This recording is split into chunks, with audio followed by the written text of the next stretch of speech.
नमस्कार दोस्तों, clear CGPSC के YouTube चैनल पे आप लोग का बहुत बहुत स्वागत है। दोस्तों, इस वर्ष स्वतंत्रता की 75वीं सालगिरह के रूप में आज़ादी का अमृत महोत्सव हमारे देश में मनाया जा रहा है। इसी स्पेशल सीरीज में हम देखते हुए आज़ादी पर एक स्पेशल वीडियो आप लोग के लिए लेके आ रहे हैं। दोस्तों, आप सभी ने स्वतंत्रता दिवस पर हमेशा जो राष्ट्रीय स्तर के नेता हैं, क्रांतिकारी हैं, उनके बारे में बातें करते सभी को सुना होगा। आज हम थोड़ा अलग से हटके अपने छत्तीसगढ़ के जो माटी पुत्र हुए हैं, जिन्होंने छत्तीसगढ़ से भी जाकर राष्ट्रीय आंदोलनों में भाग लिया, हमारे छत्तीसगढ़ के साथ ही एक सक्रिय भूमिका के रूप में जिन्होंने अपना योगदान दिया है, उनके बारे में हम चर्चा करेंगे। ये आप सभी को जानने का जरूरत है, क्योंकि ये बहुत कम लोग जानते हैं जो किसी परीक्षा से जुड़े होते हैं या प्रशासन से जुड़े होते हैं। तो हम हर वर्ग, बच्चे, बूढ़े, युवा, सभी के लिए इस वीडियो को लेके आए हैं। तो आज हम पूरी तरीके से छत्तीसगढ़ की बात करेंगे। थोड़ा बहुत इतिहास जो है हम इंडिया का भी लेते चलेंगे। तो दोस्तों, अगर आप हमारे चैनल पे नए होंगे तो सब्सक्राइब जरूर करिएगा, बेल आइकन को प्रेस करके रखिएगा ताकि नोटिफिकेशन समय से आपको मिलती रहे। वीडियो को भी ज़्यादा से ज़्यादा शेयर करिएगा, पसंद आए तो लाइक जरूर करिएगा, कमेंट करके बताइएगा अपने हमें विचार। दोस्तों, जो हमारा आज़ादी का इतिहास है वो किसी एक दिन की कहानी नहीं है, बल्कि लंबे संघर्ष का परिणाम है। जैसे ही अंग्रेज आते हैं, अपनी कूटनीतिक शक्तियों के माध्यम से या अपने दिमाग के माध्यम से पहले भोले भालों किसानों को भड़काते हैं। ये एक तरीके से उनको बहलाते हैं। स्थायी बंदोबस्त, रैयतवाड़ी, महालवाड़ी, इस प्रकार की अनेक भू जो नीति है उनके द्वारा उनके जमीनों को हड़प लेते हैं। फिर उसके बाद शासक वर्ग को टारगेट करते हैं और जो हमारी सहायक संधि है उसके माध्यम से उनके राज्यों में हस्तक्षेप जो है शुरू कर देते हैं। लेकिन धीरे धीरे 1850 के बाद का समय, जब लॉर्ड डलहौजी यहाँ पे जो है गवर्नर जनरल रहते हैं, उस समय हड़प नीति या व्यापकता का सिद्धांत लेके आते हैं। इसके माध्यम से गोद प्रथा को निषेध कर दिया जाता है। जो भी शासक है उसकी अगर संतानें नहीं है तो वो उत्तराधिकारी भी नहीं चुन सकता। ऐसे नियमों पे उनको बांधकर उनके जो शासन क्षेत्र है उसको हड़प लिया जाता है।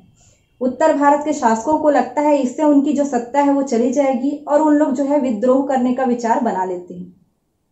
1857 की जो क्रांति होती है उससे पहले ही हमारे छत्तीसगढ़ में परलकोट, मेरिया, तारापुर, लिंगागिरी, कोई, इस तरीके से अनेक प्रकार के आदिवासी जो विद्रोह हैं उनके माध्यम से अंग्रेजों का जो हस्तक्षेप है पहले ही रोकने का प्रयास किया जाता है। उसके बाद 1857 की क्रांति से पहले ही छत्तीसगढ़ में एक घटना होती है जो है 1856 की।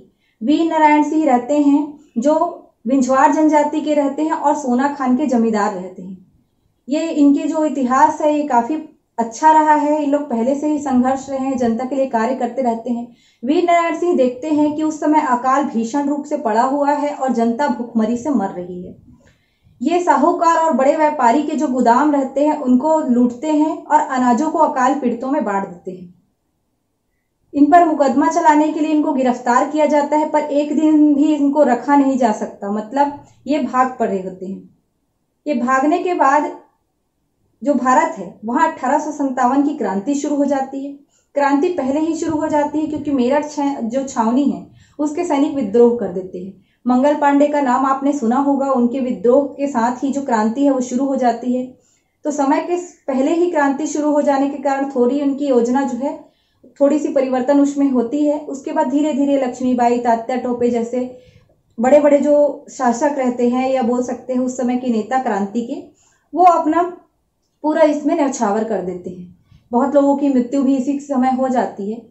फिर धीरे धीरे छत्तीसगढ़ में वापस जो है हमारे जो वीर नारायण सिंह रहते हैं सोचते हैं कि कुछ और किया जाए, पर इस बार वो गिरफ्तार कर लिए जाते हैं और उनको फांसी की सजा दे दी जाती है और मुकदमा चला के उनको तोप से उड़ा दिया जाता है। जय स्तंभ चौक पर ये फांसी जो है दी जाती है। चार्ल्स इलियट इस समय जो है महत्वपूर्ण अधिकारी रहते हैं हमारे छत्तीसगढ़ के।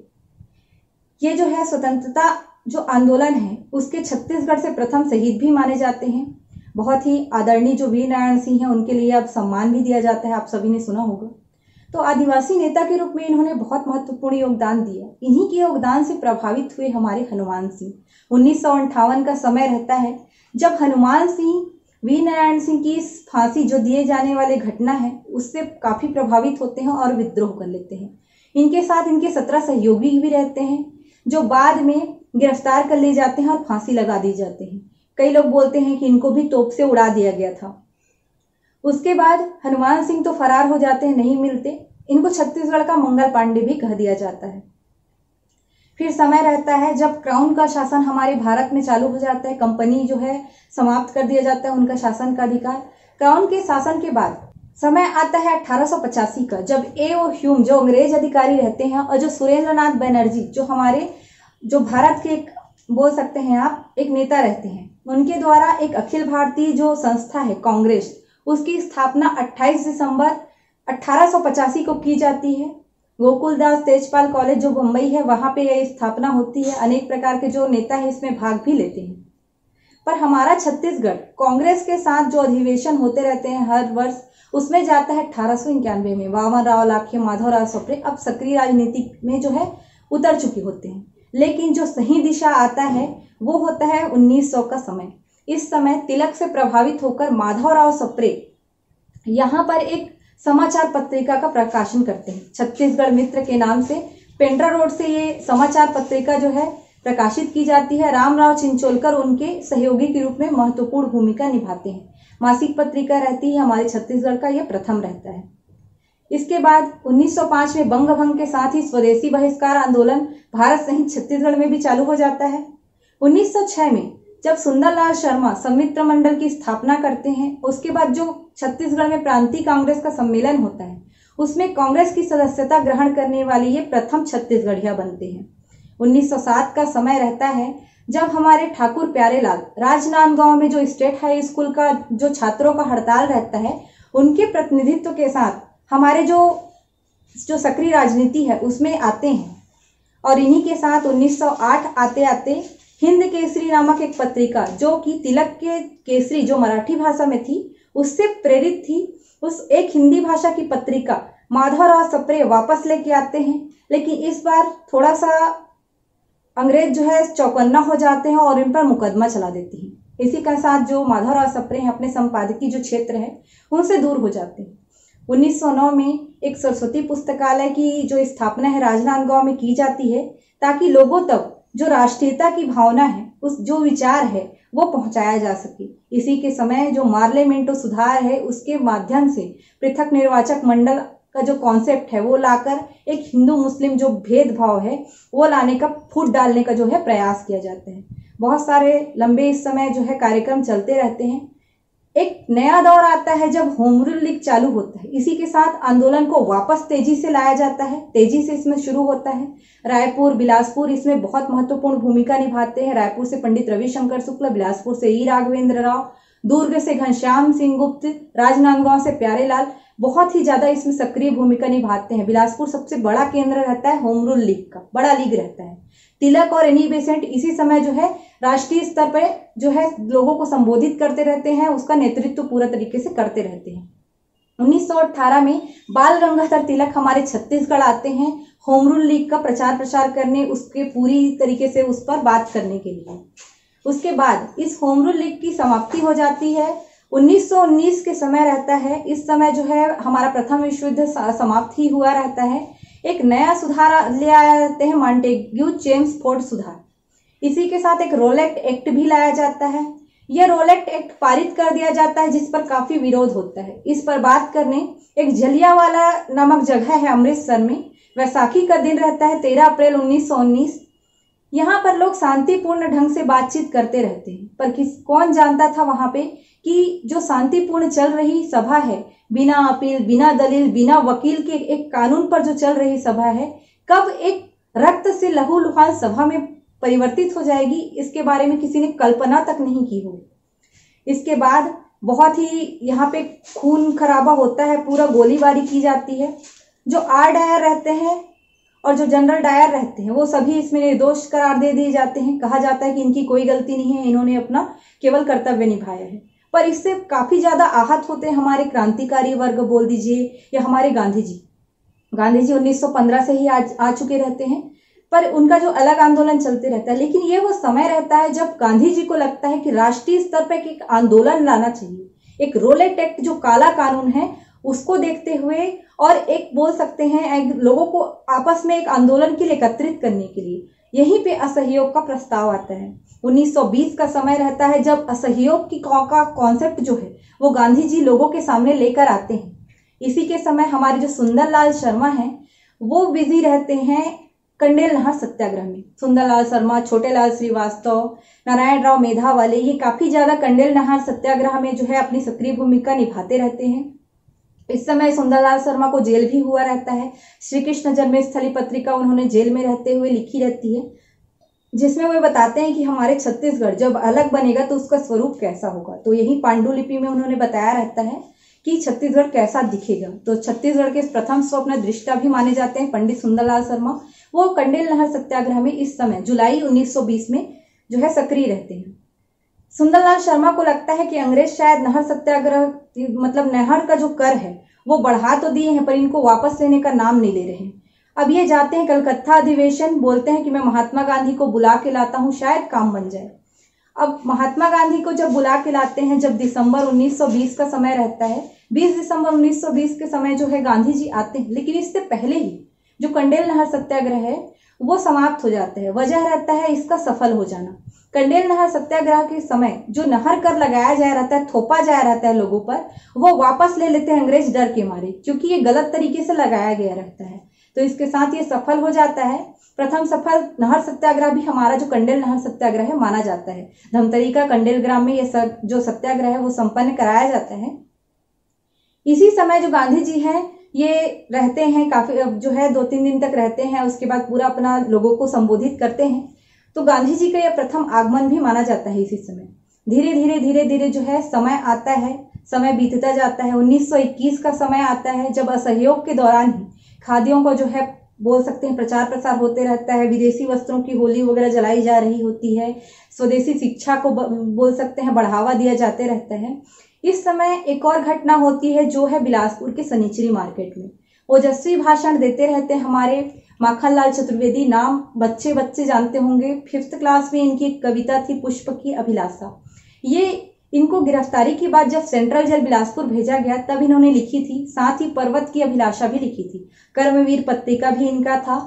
तो ये भी बहुत महत्वपूर्ण एक स्वतंत्रता संग्राम सेनानी भी रहे, कवि भी रहे। अपने कवि के जो कविता के माध्यम से लोगों को संबोधित करते थे, लोगों को प्रेरित करते थे। तो इनका जो चाह नहीं मैं सुरबाला वाला जो आप गीत है वो 5th क्लास में जरूर सुने होंगे, पढ़े होंगे। तो ये बहुत ही फेमस रहते हैं। ये भी अपना जो है अपनी कविताओं के माध्यम से लोगों को प्रेरित करते हैं। लोगों में एक आजादी का जो कॉन्सेप्ट है वो दर्शाने का या बोल सकते हैं उनको प्रेरित करने का कार्य जो है करते रहते हैं। 1922 का समय रहता है। इस समय एक महत्वपूर्ण जंगल सत्याग्रह शुरू हो जाता है जो है सिहावा नगरी जंगल सत्याग्रह। 21 जनवरी 1922 को यह सत्याग्रह शुरू हो जाता है। ये प्रथम सत्याग्रह रहता है जो असहयोग आंदोलन के समय हमारे छत्तीसगढ़ में चल रहा होता है। असहयोग के साथ साथ खिलाफत आंदोलन भी चल रहे होते हैं। तो लोग जो है खिलाफत जो मुस्लिम आंदोलन रहता है और असहयोग आंदोलन दोनों को साथ साथ लेते चलते हैं। पर फरवरी 1922 में एक घटना घट जाती है चौरी चौरा में, और इसी के साथ असहयोग आंदोलन को समाप्त करने का निर्णय जो है गांधी जी ले जाते हैं, क्योंकि एक अहिंसात्मक घटना थी जिस पर जो है गांधी जी बर्दाश्त नहीं कर पाए और उन्होंने बोला कि हाँ मुझे अब समाप्त कर देना चाहिए।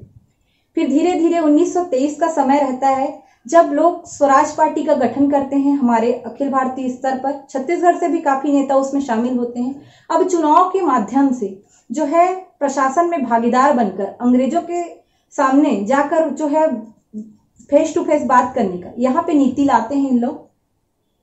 इसी में जो पंडित रविशंकर शुक्ल है इनका बहुत सक्रिय योगदान रहता है हमारे छत्तीसगढ़ से भी। पर उसके बाद धीरे धीरे अनेक प्रकार के आंदोलन जो है छोटे मोटे चलते ही रहते हैं जिससे अंग्रेजों का जो है सामना किया जा सके। पर इसी दिशा में एक अलग से आंदोलन चलाए जा रहते हैं हमारे पंडित सुंदरलाल शर्मा। अछूतोद्धार कार्यक्रम रहता है इनका। ये चलाते हैं राजिम के राजीव लोचन मंदिर में। पर यहाँ पे होता ये है कि यहाँ पे उनको जो अछूत हैं उनको प्रवेश नहीं दिया जाता। तो जो बगल में रामचंद्र मंदिर है वहां पे ये प्रवेश करवाकर इसको सफल बनाते हैं। ये कार्य राष्ट्रीय स्तर पर महात्मा गांधी तब करते हैं जब सविनय अवज्ञा आंदोलन जो है समाप्त हो जाता है काफी साल बाद। तो जब दोबारा यहाँ पे छत्तीसगढ़ आते हैं हमारे जो बोल सकते हैं महात्मा गांधी, तब इनको बोलते हैं आप तो मेरे गुरु थे, क्योंकि आपने ये कार्यक्रम अछूतोद्धार का पहले ही शुरू कर दिया था। तो ये पंडित सुंदरलाल शर्मा का महत्वपूर्ण योगदान इस समय चलते रहता है। धीरे धीरे समय बीतता है, 1927 के आसपास जो है अब साइमन कमीशन वापस आ जाता है। साइमन गो बैक के नारे के साथ साथ लगाते हुए क्रांतिकारी लाला लाजपत राय शहीद हो जाते हैं। इसके कारण ही भगत सिंह, राजगुरु, सुखदेव, चंद्रशेखर आजाद ऐसे भी नेता उभरते हैं जिन्होंने उनकी मौत का बदला लेने के लिए अपने तरीके से जो है राष्ट्रीय आंदोलन में भूमिका निभाई। उनका भी जो योगदान है वो भुलाया नहीं जा सकता, काफी जो है अविस्मरणीय योगदान था उनका भी। पर इस समय हमारे छत्तीसगढ़ में जो सत्याग्रह है वो जंगल सत्याग्रह के रूप में चलते रहते हैं। समय आता है 1930 का, जब गांधी जी सविनय अवज्ञा आंदोलन मतलब विनय के साथ एक अंग्रेजों की अवज्ञा करने का कॉन्सेप्ट लेके आते हैं। आंदोलन अच्छा खासा चल रहा होता है, हमारे यहाँ जंगल सत्याग्रह उस समय चल रहे होते हैं। अनेक प्रकार के लभरा, तानाखार, तमोरा जंगल सत्याग्रह, डौंडी लोहारा, इस पूरे एरिया में पूरा बोल सकते हैं आप जंगल सत्याग्रह कहीं न कहीं रूप में चलते रहते हैं। अनेक प्रकार के नेता हैं, अग्रवाल बंधु बोल दो, यतन लाल, ये सारे नेता इस समय जो जंगल सत्याग्रह हैं उनको बहुत ज्यादा एक तरीके से सपोर्ट कर रहे होते हैं। सविनय अवज्ञा आंदोलन के दौरान भी हमारे यहाँ छत्तीसगढ़ में महत्वपूर्ण घटनाएं होती है। जैसे पंडित रविशंकर शुक्ल को जो देखिए तो वो इनके नेता के रूप में जो है उभर के सामने आते हैं।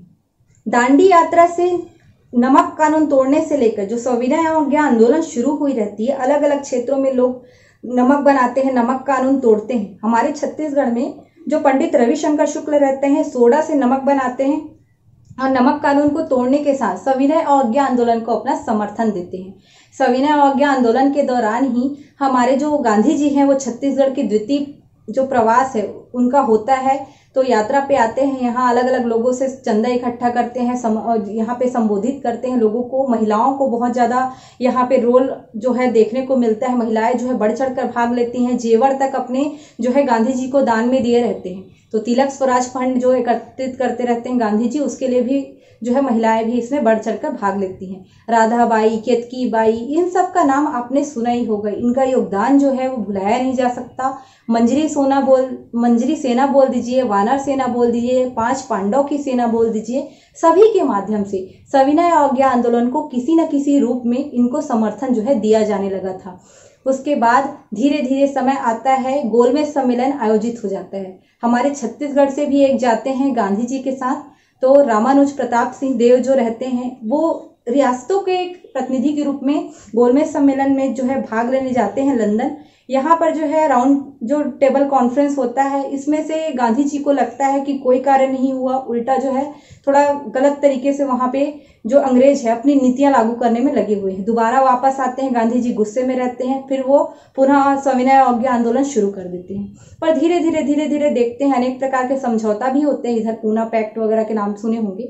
पर धीरे धीरे देखते हैं कि जो है आंदोलन में अब कुछ नहीं रखा है। अब ये नया कार्यक्रम लेके आते हैं, जब ये दलितोद्धार कार्यक्रम जो है शुरू करते हैं, दलितों का उत्थान करना शुरू कर देते हैं। तो हम पहले ही बता चुके हैं कि इससे पहले ही हमारे जो सुंदरलाल शर्मा हैं वो शुरू कर चुके रहते हैं, इसलिए हम उनको छत्तीसगढ़ का गांधी के नाम से भी जानते हैं।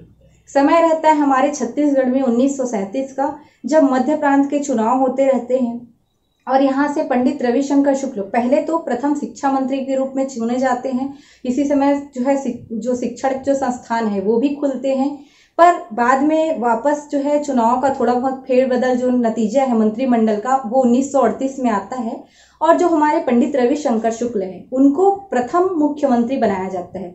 गवर्नर के रूप में ई राघवेंद्र राव जो बिलासपुर के नेता थे उनको चुना जाता है। घनश्याम सिंह गुप्त जो दुर्ग के नेता थे उनको विधानसभा में चुना जाता है, विधानसभा के अध्यक्ष के रूप में। अब ये पूरी तरीके से एक तरीके से बोल सकते हैं शासन के माध्यम से, शासन में रहकर पूरे जो अंग्रेज हैं उनके साथ इन लोग अब डील करना शुरू कर चुके रहते हैं। पर इसी समय एक और घटना घटती है 1939 का, जब द्वितीय विश्व युद्ध शुरू हो जाता है और लोगों को लगता है कि अंग्रेज इसके लिए बिल्कुल भी ध्यान नहीं दे रहे हैं कि हमको संविधान सभा दी जाए या हमको आज़ादी दी जाए। तो व्यक्तिगत सत्याग्रह 1940 में शुरू हो जाता है। गांधी जी नहीं करते हैं, पर विनोबा भावे एक समाज सुधारक रहते हैं, उनके माध्यम से व्यक्तिगत जो सत्याग्रह है वो शुरू किया जाता है। हमारे यहाँ जो है प्रथम व्यक्तिगत सत्याग्रही बनते हैं पंडित रविशंकर शुक्ल। अगर देश में बात की जाए तो पंडित नेहरू जो है इसमें सामने आते हैं, पहले जो है सत्याग्रही वो बनते हैं। दिल्ली चलो का नारा भी यहीं से दिया जाता है। धीरे धीरे सभी लोग व्यक्तिगत स्तर पर अब जो है व्यक्तिगत सत्याग्रह के माध्यम से अंग्रेजों का जो विरोध है वो शुरू कर देते हैं, पर काम नहीं बनता। 1942 का समय रहता है। ग्वालियर टैंक जो मैदान है मुंबई का, वहां पे बैठकें जो है चलती रहती है। अब गांधी जी को लगता है बहुत हो गया, अब जो है या तो करो या मरो। तो ये इस जो उनका गोल है, या बोल सकते हैं इस नारे के साथ एक नया आंदोलन आता है जो भीषण जन आंदोलन रहता है, जिसमें पूरी की पूरी जनता उसमें भाग लेने जाती है। और जो है एक बड़ा आंदोलन भारत छोड़ो आंदोलन अब सामने आता है। भारत छोड़ो आंदोलन जो 8 अगस्त को शुरू हुआ रहता है 1942 में, दूसरे ही दिन जो 9 अगस्त 1942 रहता है, जो बड़े नेता रहते हैं वो गिरफ्तार कर लिए जाते हैं। हमारे छत्तीसगढ़ के जो नेता है मलकानगिरी स्टेशन पे जो है गिरफ्तार कर लिए जाते हैं। अब करे तो करे क्या? तब अब जनता को लगता है कि नहीं, नेता गिरफ्तार हुए तो क्या हुआ, नेता के साथ हम हैं, हम खड़े हैं, और अब हमें पूरी तरीके से अपनी स्फूर्ति से आंदोलन को दिशा देनी होगी। तो पूरे के पूरे जो जन सैलाब है अब भारत छोड़ो आंदोलन में उमड़ जाता है। इसी के साथ ही यह स्वतः स्फूर्त आंदोलन के रूप में चलता है, जिसको किसी नेता की जरूरत नहीं होती। अब जो है लोग पूरी तरीके से इसमें समझ चुके रहते हैं, लोग इसमें पूरी तरीके से भाग लेना जो है चालू कर देते हैं। भारत छोड़ो आंदोलन का ही परिणाम होता है जो क्रिप्स मिशन, उसके अलावा बोल सकते हैं कैबिनेट मिशन, ये सभी भारत भेजे जाते हैं कि जो है भारतीयों के लिए अब नया संविधान सभा दे दी जाए, उनको आज़ादी जो है देने का एक प्रोसेस है वो शुरू कर दिया जाए। उसके बाद 1946 में वापस चुनाव होते हैं, आम चुनाव, जो दूसरा आम चुनाव होता है। वापस इसमें हमारे जो मध्य प्रांत से मुख्यमंत्री जो है पंडित रविशंकर शुक्ल जी चुने जाते हैं, ई राघवेंद्र राव गवर्नर चुने जाते हैं, घनश्याम सिंह गुप्त जो है विधानसभा अध्यक्ष चुने जाते हैं। इसी के साथ द्वारिका प्रसाद जी जो है गृह मंत्री भी चुने जाते हैं। 1947 आता है। माउंटबेटन जो योजना है उसके अनुसार जो है भारत को कहा जाता है कि इसको अब जो है आज़ादी भारत को सौंप देनी चाहिए, उनको सत्ता का हस्तांतरण कर देना चाहिए। तो उसी के जो उस माउंटबेटन जो योजना है उसी के तहत जो है भारत को आज़ादी दे दी जाती है। दो इसी के समय जो है आपका देश बनते हैं भारत और पाकिस्तान। तो हमारा जो भारत है वो 15 अगस्त 1947 को आज़ाद होता है। आज़ादी की सुबह काफ़ी उत्साह भरी रहती है। पंडित जवाहरलाल नेहरू जो केंद्र स्तर पर जो है प्रधानमंत्री के रूप में झंडा फहराते हैं। हमारे यहाँ जो पंडित रविशंकर शुक्ल मुख्यमंत्री रहते हैं, तो मुख्यालय उस समय नागपुर रहता है। सीताबर्डी नागपुर में उनको झंडा फहराने का जो है निमंत्रण वहाँ पे रहता है, तो वहाँ वे चले जाते हैं झंडा फहराने। अब हमारे छत्तीसगढ़ में भी झंडा फहराना है, तब यहाँ पे जो गृह मंत्री रहते हैं द्वारिका प्रसाद जी, वो जय स्तंभ चौक में जो है झंडा फहराते हैं। आर.के. पाटिल जो है पुलिस ग्राउंड में झंडा फहराते हैं। राम गोपाल तिवारी बिलासपुर में झंडा फहराते हैं। घनश्याम सिंह गुप्त रहते हैं, वो भी फहराते हैं अपने दुर्ग में। तो इन लोग जो है पूरी तरीके से झंडा फहराते हैं और आज़ादी को सेलिब्रेट करते हैं। दोस्तों, हमारा इस वीडियो का जो उद्देश्य है वो केवल इतना था कि आप सभी आज़ादी को सही मायने में समझें, अपनी आने वाली पीढ़ी को उसके किस्से सुनाएं, उनको भी उस तरीके से संस्कार दें कि वो लोग आज़ादी के महत्व को समझें। हमारे छत्तीसगढ़ से जो योगदान है उसको अपने अंदर जो है लेते हुए चले और उसके साथ आगे बढ़ें, ना कि उनको भुलाकर। तो आप सभी को ये बताना हमारा एक ही उद्देश्य है कि आप सभी जो है इसके बारे में जानें, हमारे छत्तीसगढ़ के जो महत्वपूर्ण योगदान है, जो उनकी कुर्बानियां हैं, उनको जानें। इसके लिए हमने जो है ये वीडियो लाया हुआ था। अगर आपको पसंद आया होगा तो आप जरूर इसको शेयर करिएगा। भारत का इतिहास हो या छत्तीसगढ़ का इतिहास हो, ये 20-25 मिनट के वीडियो का नहीं है। अगर हम इसको बताना जो है चालू करें तो शायद पर डे 24 घंटे को अगर लेके चला जाए तो शायद 15 दिन भी कम पड़ जाए इनके इतिहास को, इनकी कुर्बानियों को समझने के लिए। फिर भी समझ के रखिएगा और जो है आज़ादी को अपने दिलों में जिंदा रखिए। इसी के साथ जो है आप सभी को स्वतंत्रता दिवस की बहुत बहुत शुभकामनाएं। इसी के साथ हम विदा लेते हैं। जय हिंद, जय जोहार, जय छत्तीसगढ़।